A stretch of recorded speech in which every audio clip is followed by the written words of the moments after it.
corporations. Do the corporations have anything to fear from a populist house, ma'am? But you know what they did after January 6th, Steve? They stopped donating. All the lobbyists, all the big corporations stopped donating to a whole bunch of my Republican colleagues that they used to donate to. They said, oh, no, we can't support you because of the big lie or whatever they want to call it. So I want you to know, and this is something that they should all know, that's not going to be forgotten by a whole bunch of my Republican colleagues because that was really ridiculous and wrong.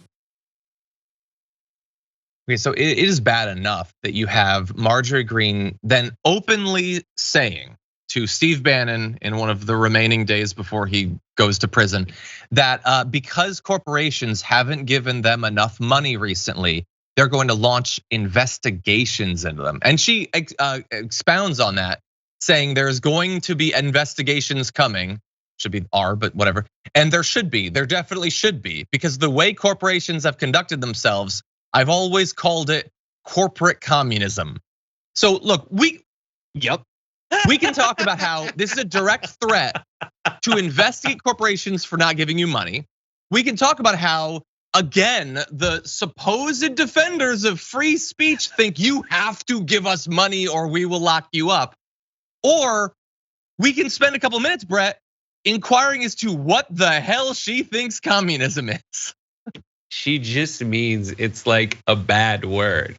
That's all just she a is. bad word. I hate to break it to you, but even your side's criticism of communism is that they use the power of the government to undercut the actions of private enterprise. That's it.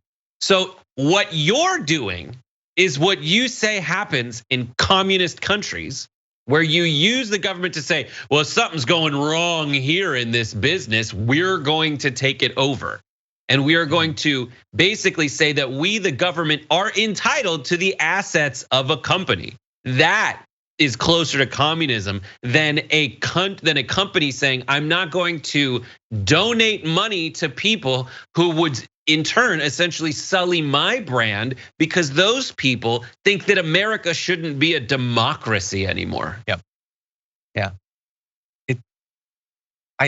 Few people in America probably could give a robust definition of communism. A good chunk, I think, could give you an overall idea. So it's not like she's alone in having no idea what it means. And she's certainly not alone in being a right winger who knows that you can just use the word and everyone that you want to like you is going to interpret it as, oh yeah, that is bad.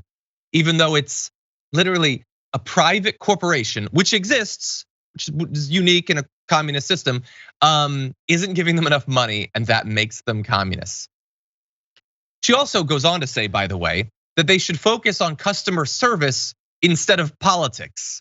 Don't focus on politics. Also, if you don't give me money, we will investigate you for things. Yeah, all right, Karen. It's madness. You say you want your money back, Karen, like you are considering yourself the customer.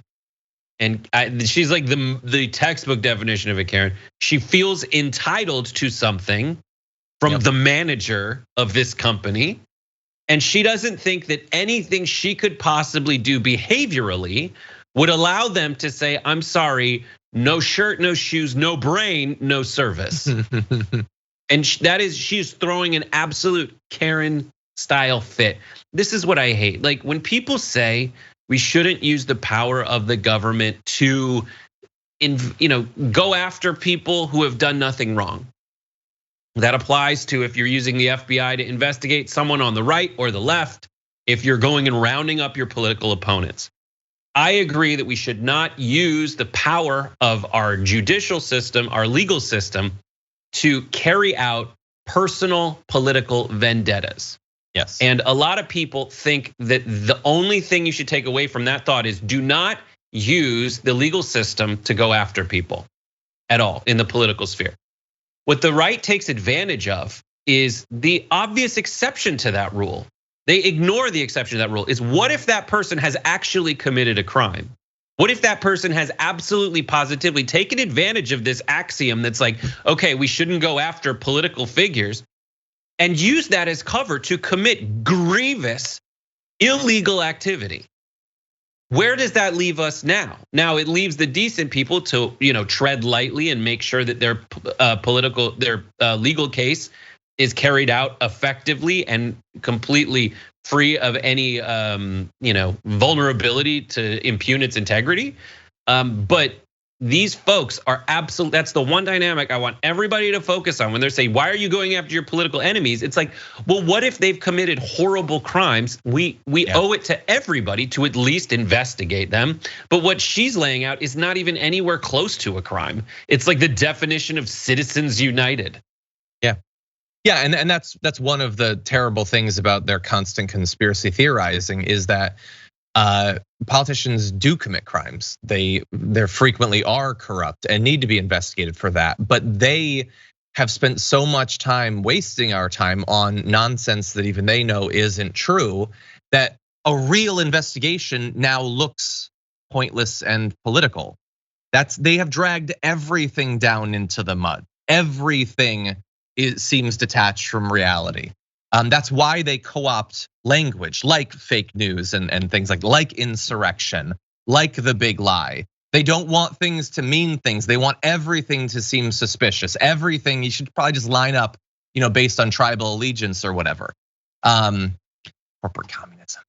She said, by the way, back in 2021 that vaccine passports are corporate communism.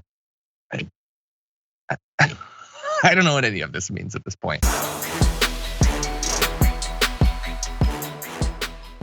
For more political news breakdowns, interviews, stories of activism, and me trying my hardest to care about the occasional big celebrity news story, subscribe to our YouTube channel at youtube.com/thedamagereport. And you can ring the bell wherever it is so you don't miss anything.